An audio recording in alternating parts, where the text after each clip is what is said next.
Welcome back to SportsBanter. This is Bryce, and I'm joined by Luca. And today we're going to be going over some basketball talk. So, just before we begin, quick rundown of what we're doing.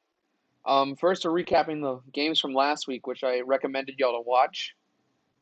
Then we're going to talk about Kevin Durant and the COVID protocols fiasco that just happened last week. Derrick Rose's trade to the Knicks, we'll also be talking about that, kind of analysis and details of the trade. They're going to touch on the Pelicans' win streak, as well as the Utah Jazz's dominance in the NBA this season. So we're just going to start off right off the bat. Games to watch from last week. So the Lakers defeated the Nuggets, 114-93, pretty much a blowout. LeBron had a triple-double. Dennis Schroeder, former Atlanta Hawks player. Yeah. Yeah, he had 20. Jokic had a quiet night. He had 13 points, 9 rebounds, 6 assists. Jamal Murray had to pick up the slack. He had 20 points. But honestly, Anthony Davis didn't even play that well in this game. Anthony Davis had like 13 points or something. It wasn't that he wasn't playing bad. He just wasn't shooting the ball. And that's really because they didn't need him. Mm-hmm. What do you think about that, Luca? About AD not, being as dominant as he usually is? He's a small market player. What can I say? No. Giving him too much trash with that one. On a team like the Lakers and what they have right now, as dominant as AD has been over the past, year or two, sometimes your big stars don't have to show up. You see that in any kind of dominant team in any kind of sport. Now, if LeBron didn't show up, that would be one thing. But they can pass a couple of games without AD having to be that amazing. Well, yeah, I'd agree with that too, and I'd also say that them not having them not having LeBron play his best is also okay if you have Anthony Davis putting up 30 points a Yeah. night. Yep. I agree. But yeah, those are good points there. Um, but you just can't have your whole team not show up, kind of like the Nuggets in this game. Like Hmm. Jamal Murray had 20 points, and that was the most on the team. Usually you have some guys who score, at least two guys who score 20. Or maybe one guy, decides to drop a 50 on you for whatever reason. Hmm. Anyways, we're going to move on. The next game that I told y'all to watch, it was a Tuesday night. It was a really good game. I mean, I only watched the first half because I fell asleep. But the Utah Jazz beat the Boston Celtics 122 to 108. Donovan Mitchell scored 36 points and had 9 assists, with Joe Ingles also scoring 24 points in the game. Jaylen Brown tried to help the Celtics come back with 33 points and 8 rebounds, but he couldn't will the team back to victory. I think a big talking point with this one was obviously Donovan Mitchell, 36 points, 9 assists. That is huge for him, especially with what we talked about last week with Shaq calling out Donovan Mitchell and that whole Hmm. situation. Also, I wanted to note that Kemba Walker still not playing impressively. He scored, I believe, 9 points in that game, and that is not normal for someone of Kemba Walker's status. You have any thoughts about the game, Luca? Yeah. Um, the Donovan Mitchell thing is what really stands out to me. He's, in my opinion, probably their best player right now, and they look like a powerhouse. They do. Uh, Yeah. he's pl- he's played almost every single game, consistently putting up points. Um, he's super efficient. I I don't know why you would not want to give him any kind of credit. I might have said that wrong. You want to give him credit is what I mean. Yeah. No, I But get you. yeah. We'll actually be talking about the Jazz a little bit later, as I said before. Kind of evaluating their Yeah. dominance this season. But before that, I want to get to Kevin Durant. Last week, I believe it was last Friday, he underwent one of the weirdest things I've seen in the NBA this season. So last Friday, the Nets played the Toronto Raptors, and because of contact tracing, Kevin Durant had to, well, the contact tracing wasn't like the results weren't in yet, so Durant wasn't allowed to play. But the thing is, he came in the middle of the game because the NBA let him, but then they took him out again because of health and safety protocols. And we learned later that they took him out again because a staff member tested positive for COVID-19 who was with Kevin Durant unmasked. Hmm. So what I don't understand is why Kevin Durant even came into the game in the first place. Yeah, same. That's They should have never let him in. that's what I think too, and no clue why this was even allowed. And then of course Kevin Durant, as I told you, Luca, Kevin Durant had a little fit on Twitter about it. Yeah. Um, and rightly so. I try to get the notion out of my head that these are just overpaid millionaires complaining, because that's what it is at the end of the day. Right, But getting that out of my head, I think he does definitely have the right to be confused, a little upset. And it is KD, so I don't know what he's thinking half the time, honestly. But yeah, if I was him, I'd probably do the same thing. I would probably be a little more angry with it, because if I'm getting told I can get back on the court and play, I'm gonna be in that mindset to like want to play. right, And then you tell me, well, I can't do it. What the? I'm gonna be pissed. right. I agree with that Uh, too. Yeah, since then Durant hasn't played, but it looks like Saturday, which a little bit of foreshadowing, a game of the week of mine. Saturday, Durant will be returning against the Golden State Warriors. mhm. So moving on, Derrick Rose. We learned this past week Derrick Rose was traded from the Detroit Pistons to the New York Knicks for Dennis Smith Jr. and a 2021 second round pick, aka you get Derrick Rose for almost nothing. Luca, what are your thoughts? Yeah. Okay. If the Knicks can get Derrick Rose to almost his peak performances, or just can get him in a better shape, then this is an amazing deal for the Knicks. This is incredible. Right, But if they just get a Derrick Rose that can only play subpar and not reach the full potential that he has before, then I think in any kind of way you get Derrick Rose, I think this is still a benefit to the Knicks. But a lot of people will say it's a bad trade if Derrick Rose doesn't overperform. If he overperforms, then this is going to be incredible. But I think it's a decent trade for the Knicks, definitely. yeah. I think it's a win for both teams actually because with the Pistons, Yeah, yeah. obviously the Pistons are going from more of a rebuilding standpoint because of just how bad their team is this year. And trading Derrick Hmm. Rose means you give more of your younger players minutes, like Killian Hayes, who's the point guard that got drafted this year by Detroit. So that frees up more minutes for Killian Hayes to be in the game. And also for the Knicks, I think the Knicks could be the best or the most benefiting from this trade, obviously, because Hmm. contrary to what everyone thought at the beginning of the season, the Knicks are actually competitive this year. I mean, they're projected the Yes. ninth seed, or they're the ninth seed right now, 11 and 15. But 11 wins from this New York Knicks squad is something that I don't think anyone was expecting this early into the season.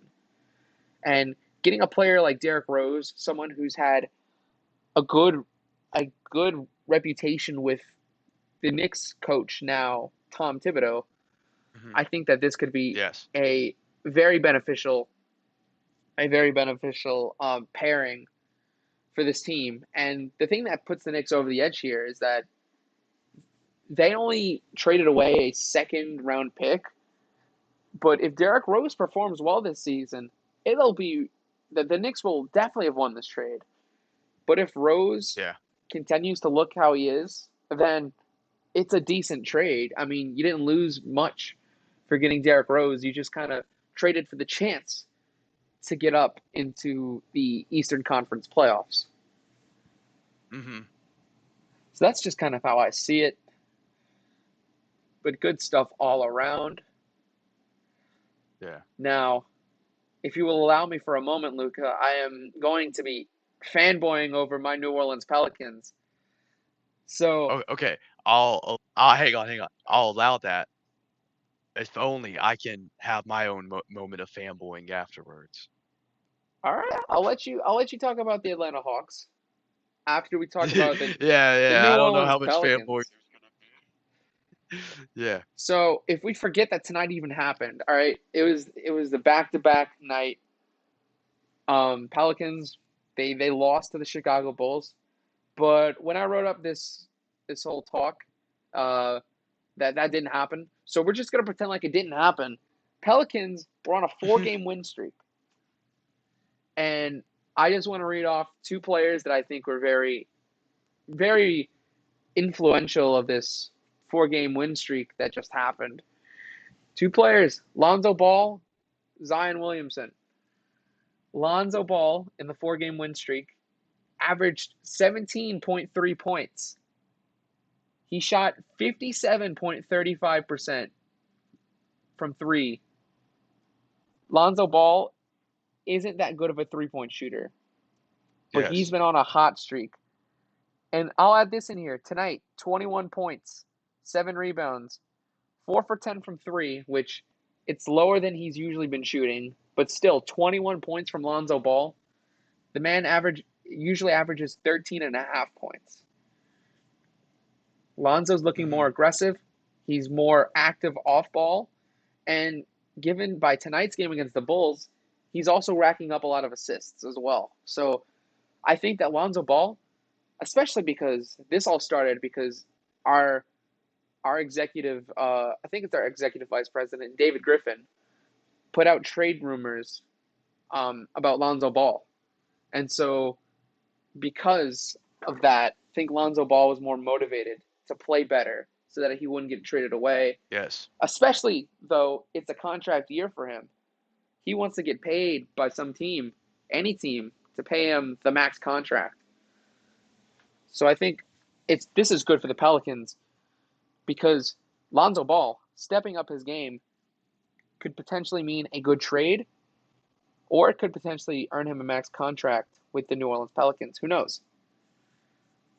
But also, Maybe, but if you are the Pelicans, hang on. If you are the Pelicans, and you'll be able to give a good response, would you really give Lonzo Ball a max contract? no, Yeah. I don't see Okay. him as a max That's player. what I was. If Yeah. Lonzo were to be open to accepting less than the max, I think that the Pelicans could sign him, especially if he's playing as well as he is right now. But what my eye is Hmm. on is using Lonzo as a good trade piece. Oh, he's a great trade piece. Yeah, the thing Yeah. was, everyone was kind of not seeing how Lonzo Ball could be a good trade piece, especially after how he's played this season.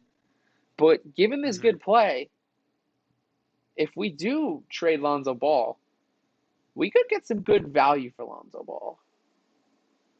Hmm. Definitely. But next player I want to talk about, Zion Williamson. And it's kind of, you might think, oh, well, Zion Williamson, one of the two stars of the team. But no, I'm not Hmm. talking about just any Zion Williamson. We're talking about point Zion Williamson. No, he has not been running the point guard. However, his numbers, his stats look like a point guard. In the 4 game win streak, Hmm. the man he's averaged 5.8 assists, which for a big man is really freaking good. I mean, besides Hmm. Nikola Jokic, what other big averages that many assists? Not many. Uh, None. Yeah. Trying to say it. I don't think Exactly. there's that But it's many. not only the playmaking that's helping Zion. I mean, Zion's keeping his usual 23.8 points per game in that 4 game stretch. So not only is he dominating the paint, but he's also passing it out to his shooters on the perimeter. And I think that's really helped the Pelicans in this 4 game win streak. Hmm. Yeah, just as long as you play defense, I mean, The Bulls game tonight, Pelicans were not playing good defense, and that's what ultimately led them to the loss. Next up, Hmm. though, I that's oh, important in any game. Stevens, you always got to have that little bit of defense. that's true. You want to talk about the Hawks? Oh, if you're done. Okay. Yeah, I'm done. So, Hawks segment in this video. All right, So, for the past week, lose to the Mavericks, then you lose to the Jazz. I have a video playing. I do not know why. Sorry. you're good. Oh, that was blasting in my ears. So yes, they lose to the Mavericks and the Jazz. They get a good win over the Raptors. Clint Capella looked amazing in that game. He looked great. I might mispronounce his name. But No, no, anyways, no. That's what's tonight pronounced. tonight, important game against the Mavericks. And holy choke. You've got to be kidding me with this team, dude. John Collins, again, had a good game, posted up with 33 points, 8 rebounds. Didn't do too much with the assists, but he was an important freaking player tonight. Capella could have done a little bit more. Trey Young, 25 points, 15 assists, 7 rebounds. He had a good night. Um, it's just it's not enough apparently. And there's a little bit of a no call that happened in the last second of the game that Trey Young was furious with the refs about, but it sort of looked like he just backed into someone. But referee calls in the NBA, they sort of give it for anything, Yeah. any kind of connection they give it. So it was weird seeing a no call right there. Then again, it is Trey Young. He'll probably find a way to complain about everything, even though I love him. Um, so disappointing loss. Really wish they could have just scored, 2 more points to win the game. But one other thing I want to talk about besides the Hawks is the Spurs. The Spurs beat the Warriors, even though they lost to them the next night. The Spurs did beat the Warriors. DeJounte Murray hit 27 points, 10 rebounds, and 4 assists in that winning game. I really like Murray. He's a good player. That's all I wanted to I say. hate to hate on DeJounte Murray, but last night, Tuesday night, he scored 8 points against the Warriors. I Yeah, know this no, was I a said different yeah, game, but still. yeah, they played 2 games. He did great in the first game. He did horrible in the second game. Yeah. Also But in the Atlanta Hawks today, Danilo Gallinari. Geez, yeah, those stats are really bad from the game today. yeah. Well, I mean, Two he's for been 12. fighting injury the whole season. Yeah. Yeah, so it's I agree, and we need him to do better, really do. But the injuries aren't helping him. I wish Solomon Hill would have played a little better. I think he can do well when he needs to, and he didn't really do that Oh, tonight. I Solomon Hill is a former Pelican. Don't rely on him too much. No, I know, I know. I was really hoping for a close game like this. He could be the difference maker.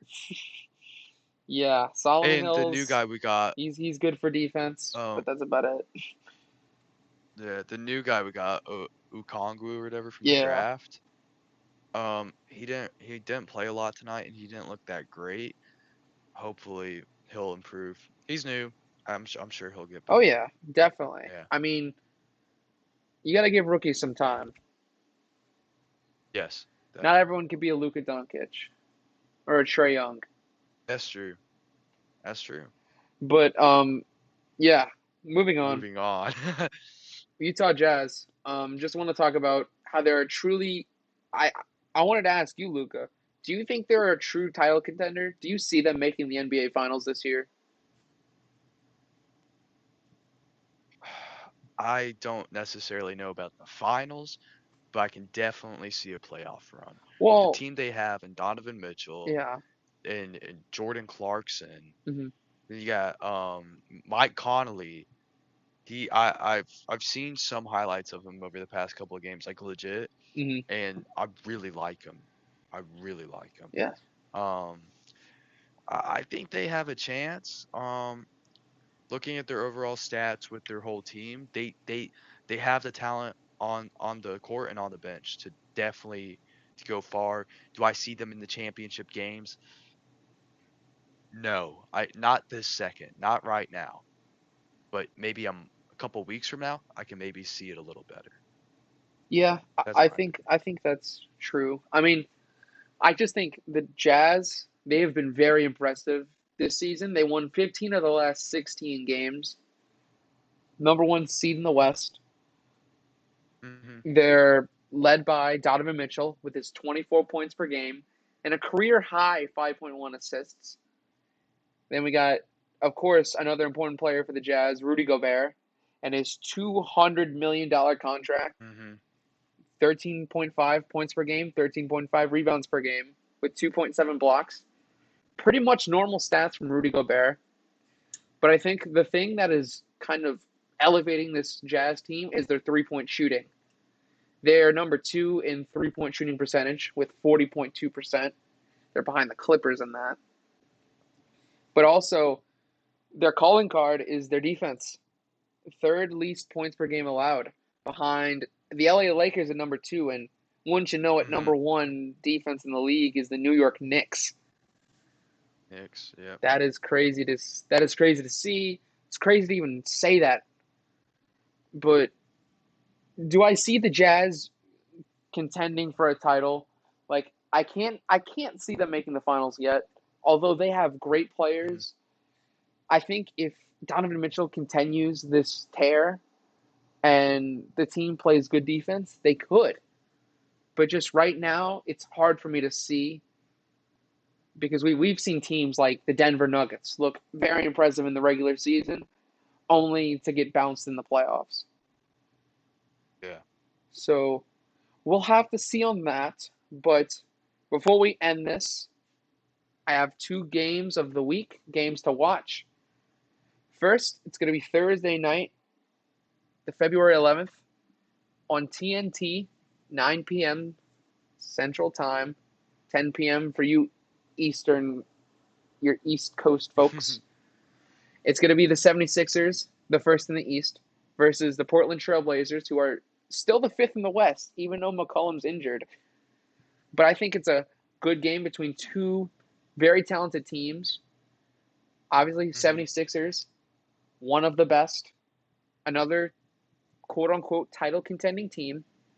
You got the Trailblazers with Dame Dollar, always so fun to watch. I can't believe I said Dame Dollar, but yeah, that is his rapping name. So yeah.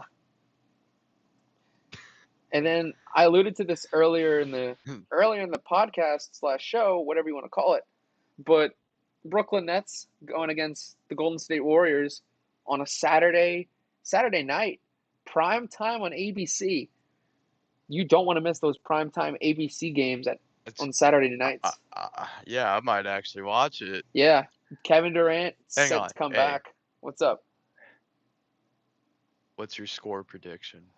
I can't That's the big game. score prediction, man. That's hard. I can tell you I got you. Brooklyn Nets for the I win. got you with it. I I think the Nets are going to win too. There's going to be absolutely zero defense going to be played in this game. I'm going to say Nets 133, Warriors 122. Ooh, I'll go Nets 123, and the Warriors I'll put them at 101. Barely getting 100 over the Warrior or the Nets. Really? Okay. Yeah, I only say that because I think Curry's the only X factor on that team. Curry's the only real threat to score really well. I can see Kelly Oubre easily having a cold That streak is this true. game. Same thing with Yeah. Wiggins. Draymond Green, not much of a Hmm. scorer. He's more of a playmaker. I love Draymond Green. Draymond Just saying. Green, criminally underrated. Yeah. Cr- criminally, well, criminal. Yeah. Okay. All right. Whoa. What? Did he kick a guy in the nuts in the playoffs? Dude, there's probably whole compilations on what Draymond Green's done in his career. That is probably one of them. But yeah, don't be sure to watch. Justified. No, he's awesome though. He is. But be sure to watch those games because there are going to be some heavy hitting matchups or they're going to be some really bad blowouts. One of the two. Yeah. I will be right in either way. However, Always gotta make sure you're right. that is all the time we have for the basketball portion of Sports Banner. If you'd like to watch more, hit the subscribe button. Maybe go look through the channel and get some more sports. Grow your knowledge on these kind of sports. But until next time, we will see you guys in the next video. See you.